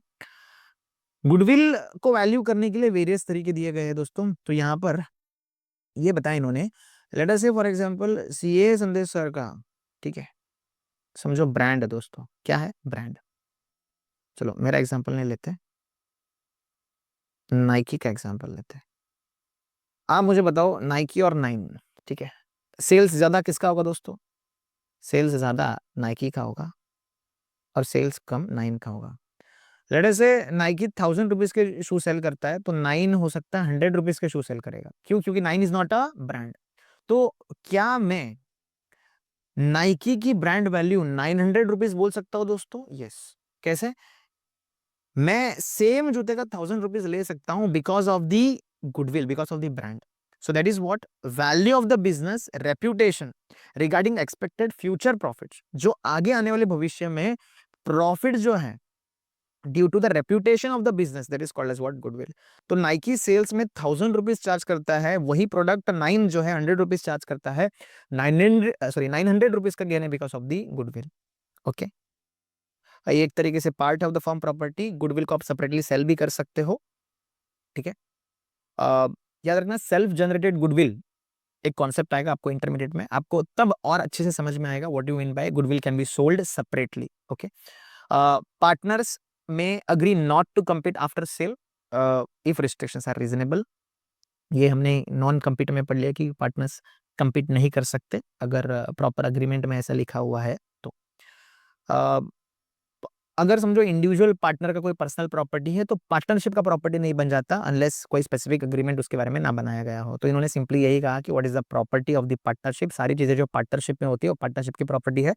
पर्सनल प्रॉपर्टी पार्टनरशिप की प्रॉपर्टी नहीं बन जाती, एंड पार्टनरशिप का प्रॉपर्टी पर्सनल प्रॉपर्टी नहीं बन जाता। क्या बोल रहे हो सर? और गुडविल जो होता है, गुडविल मतलब रेपुटेशन ऑफ द बिजनेस होता है, और एक्सपेक्टेड फ्यूचर प्रॉफिट जो होता है उस तरीके से वैल्यू किया जाता है गुडविल को। Okay, application of firms property, firms property को किस तरीके से यूज करना चाहिए? एक्सक्लूसिवली फॉर फर्म पर्पस के लिए यूज करना चाहिए, कोई पर्सनल पर्पस के लिए यूज नहीं करना चाहिए। ये हर एक पार्टनर का कम्युनिटी ऑफ इंटरेस्ट है, कोई इंडिविजुअल इंटरेस्ट नहीं है। मतलब हर एक पार्टनर्स का मिलाकर उस पर्टिकुलर असेट पे इंटरेस्ट है। मतलब लेटर से अगर मैं कोई एसी ला रहा हूं दोस्तों इन द पार्टनरशिप फर्म, ठीक है, मिस्टर ए ने AC line the partnership firm. अब पार्टनरशिप फर्म में कितने लोग हैं? एबीसी। अब ए का भी उसमें राइट होगा, बी का भी राइट होगा, एंड सी का भी राइट होगा, 1/3 राइट होगा। ए ऐसा नहीं बोल सकता कि एसी मैंने लाया था तो मैं लेकर जाऊंगा, ऐसा नहीं बोल सकता। एक बार पार्टनरशिप में एडमिट हो गया तो एबीसी का क्या होगा? कम्युनिटी ऑफ इंटरेस्ट होगा, इंडिविजुअल इंटरेस्ट नहीं होगा। Partners have right to profit share and right to ensure assets used for partnership business only. Okay. Right after that change in the firm, change in the firm मतलब change in the constitution of the firm. Constitution of the firm मतलब क्या होता है? Partner अगर join कर रहे हैं, ये सारी चीजों को क्या बोलेंगे? Change in the firm. And change होने के बाद पार्टनर्स के क्या क्या राइट्स होते हैं। अगर नया पार्टनर्स ज्वाइन हो रहे हैं दोस्तों, मतलब अगर ए और बी दो ही है, सी अगर ज्वाइन करता है, so this is called as change in the firm, क्योंकि नेम भी चेंज हो गया ना, ABC associates. Again new partners अगर ज्वाइन कर रहे हैं तो क्या राइट्स हैं? पार्टनर्स अगर लीव हो रहे हैं, डेथ या रिटायरमेंट, ठीक है, बिजनेस का टाइप में चेंज हो रहा है, जैसे मैंने कहा कोचिंग इंडस्ट्री से हम पानी पूरी सेल करने जाएंगे, तो अगेन क्या है? Change in the business type. उसके बाद continuation after expiry of term, मतलब जैसे 2 इयर्स का हमने पार्टनरशिप डेट बनाया था, बट हम अभी और 2 साल बनाना कंटिन्यू करना चाहते हैं, सो that is continuation of business even after expiry of the term, so that is 2 + 2 years। तो उस किस में क्या बोलेंगे? Change in the firm. Now rights and duties after change is simply read and live topic है। जो पहले rights and liabilities थे वही सेम रहेगा। मतलब स्टार्टिंग के 2 इयर्स जब आपने पार्टनरशिप डीड बनाया था, तब पार्टनरशिप डीड में क्या क्या चीजें थी वही चीजें कंटिन्यू होगी even for the remaining next 2 years also. उसके बाद after term expiry continue as partnership at will. मतलब समझो अगर ये कौन सा वाला पॉइंट का केस है? अगर समझो 2 इयर्स का आपने पार्टनरशिप डेट बनाया था कि 2 ही साल बिजनेस चलेगा, this is for particular period. अगर इसके बाद भी आपको कंटिन्यू करना है तो कितने पीरियड तक कंटिन्यू करना है ये नहीं लिखा, तो it will become partnership at will. And same rights apply to additional undertakings, मतलब जो भी एडिशनल पॉइंट्स है वो सभी को भी सेम रूल अप्लीकेबल होगा। नाउ पार्टनर्स क्या एजेंट्स होते हैं? यस दोस्तों, partners are acting as an agent of the firm for business purpose only. Personal purpose का काम करेंगे उसके लिए एजेंट नहीं माने जाएंगे। Both principal and agent simultaneously हमने यूनिट 1 में कंसिडर कर लिया। And different from mere agent by having community of interest in property business liability. अब इसका मीनिंग क्या है आप लोग मुझे बताना। देखो, it has been already been explained, this is very interesting point. इसको कमेंट सेक्शन पे आप बताना इसका मीनिंग क्या है। ओके चलो मैं ही बता देता हूँ, कोई बात नहीं। Okay, partner as agents are different from mere agent by having community of interest in property business liabilities। इसका मतलब यह है कि जैसे मर्केंटाइल एजेंट होता है ना, ऐसे एजेंट नहीं होते ये।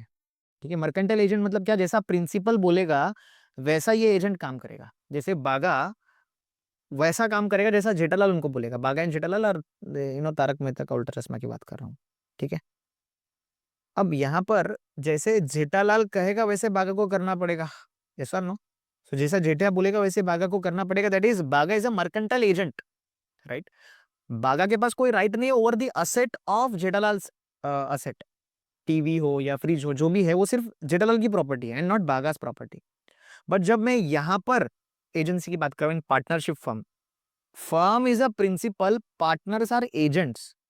बट ये ऐसा एजेंट है जिसका कम्युनिटी ऑफ इंटरेस्ट है इन द पार्टनरशिप फर्म। समझ में आ गया? सो इन्होंने कहा है डिफरेंट फ्रॉम मियर एजेंट। कैसा डिफरेंट है? Bye having community of interest in property, इनका हिस्सा है in the property unlike other agents. I hope this is understood, क्योंकि अदर एजेंट्स का कोई हिस्सा नहीं होता। पार्टनर्स इमरजेंसी अथॉरिटी, मतलब अगर पार्टनर चाहे तो इमरजेंसी कोई एक्शन ले सकता है to protect the firm from the loss. Effect of admission, admission का मतलब यहाँ पर क्या है कि अगर मिस्टर ए जो है एक पार्टनर है ऑफ एबीसी एसोसिएट्स, एंड वो क्या करता है, कोई डेट को एडमिट करता है, एक्सेप्ट करता है, तो क्या वो फर्म को बाइंड रहेगा? Can it bind the firm, ये क्वेश्चन है। देखो तो यहाँ पर इन्होंने क्या कहा कि partners admission can bind the firm only in partnership transaction, personal transaction में फर्म बाइंड नहीं होगा।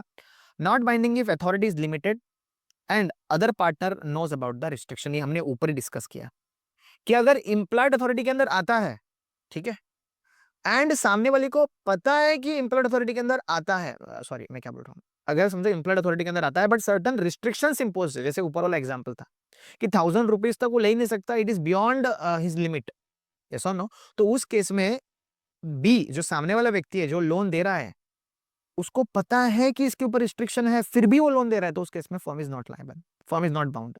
ये अभी जस्ट हमने किया, यस और नो। बट अगर समझो इस बारे में पार्टनर्स के बीच में डिस्प्यूट है, तो उस केस में may not have the same effect. इसको थोड़ा और अच्छे से एक्सप्लेन करता हूं। समझो ए बी और सी है, ए बी और सी, यहां पर बी के ऊपर रिस्ट्रिक्शन है कि वो $1000 से ज्यादा लोन नहीं ले सकता, $1000 से ज्यादा लोन नहीं ले सकता फ्रॉम बैंक, ठीक है। अब बैंक को पता है about this restriction, but bank फिर भी क्या कर देता है, $2000 का लोन दे देता है, तो now bank is liable and ABC जो है firm is not liable to pay to the bank. B को देना पड़ेगा बैंक को, बट बैंक फर्म से नहीं मांग सकता, बैंक बी से मांग सकता, बैंक फर्म से नहीं मांग सकता, बिकॉज बैंक को रिस्ट्रिक्शन के बारे में पता था। सेकेंड केस ये है कि ये जो रिस्ट्रिक्शन लगाया गया है कि $1000 से ज्यादा लोन नहीं ले सकता, इसके बारे में ए बी और सी में फुल ऑन फुल डिस्प्यूट चल रहा है दोस्तों। तो उस केस में हो सकता है डिपेंडिंग ऑन द केस कि उसका सेम इफेक्ट ना रहे। वो क्या इफेक्ट होगा डिपेंड करता है केस टू केस बेसिस पे। नाउ इफेक्ट ऑफ नोटिस, याद रखना अगर आपने वर्किंग पार्टनर को नोटिस दे दिया तो उस केस में मान लिया जाएगा कि आपने फर्म को नोटिस दिया है। नोटिस मतलब अगर कोई जीएसटी का नोटिस देना है, इनकम टैक्स का नोटिस देना है, तो आपने पार्टनर को दे दिया दोस्तों, तो मान लिया जाएगा फर्म को दे दिया। बट अगर समझो फ्रॉड कमिटेड है विद द पार्टनर्स कंसेंट, मतलब अगर समझो कोई इनकम टैक्स का नोटिस दिया गया कि आप टैक्स की चोरी कर रहे हो एंड टैक्स की चोरी किया गया है बाय द पार्टनर हिमसेल्फ, तो यहाँ पर फ्रॉड कमिटेड है ना, तो उस केस में ऐसा नहीं माना जाएगा कि आपने पार्टनरशिप फर्म को ही नोटिस दिया है, right, because that partner will try to conceal it, वो हाइड करेगा फ्रॉम द अदर पार्टनर्स, तो उस केस में firm will not be liable, that partner will be liable. याद रखना स्लीपिंग पार्टनर को नोटिस नहीं होना चाहिए, ये एक्चुअल पार्टनर वर्किंग पार्टनर को नोटिस होना चाहिए। एंड और एक चीज ये रिलेटेड टू बिजनेस होना चाहिए, किसका, फर्म का business, it must relate to firm's business and personal चीजें का नहीं होना, पर्सनल चीजों से रिलेटेड नहीं होना चाहिए। ओके, बस last point, revocation of continuing guarantee. Continuing guarantee का मतलब क्या होता है कि लेट अस से बैंक गारंटी करता है फर्म को कि मैं तुमको जब भी लोन चाहिए, समझो एबीसी एसोसिएट से, तो ये बैंक क्या करता है दोस्तों, गारंटी देता है इस फर्म को कि जब भी तुमको लोन लगेगा ना, आप मेरे पास आ जाना, मैं गारंटी करता हूं कि मैं आपको लोन दे दूंगा। ऐसा कौन बोलता है, bank. That is called as continuing guarantee.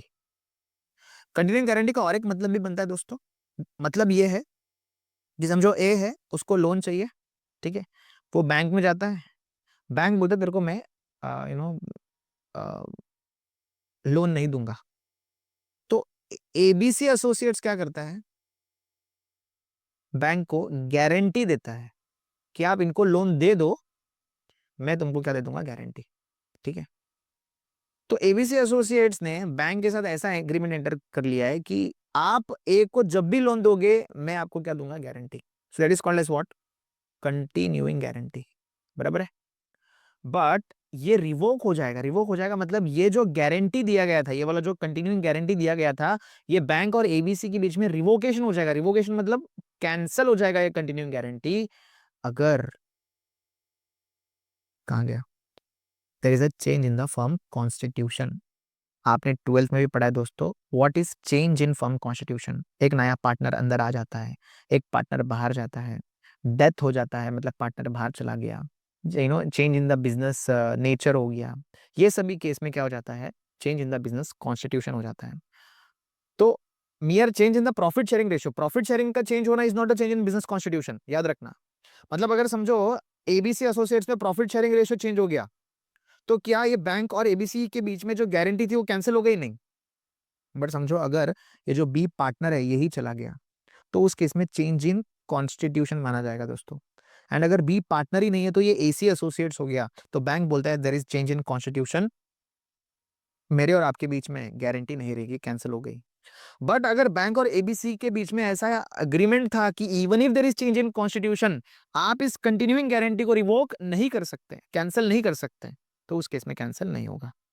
I hope you got it. मतलब पहले गारंटी दिया था, अब फॉर्म में कॉन्स्टिट्यूशन चेंज हो गया, तो अगर फॉर्म में कॉन्स्टिट्यूशन चेंज हो गया मतलब फर्म अब वो सेम फर्म नहीं रहा, इसलिए मैं मेरा रिवोकेशन मतलब मेरा जो गारंटी वो रिवोक हो जाएगा, ऐसा मान लिया जाएगा। That is revocation of continuing guarantee.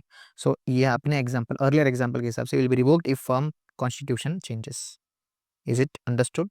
Yes और नो? ओके।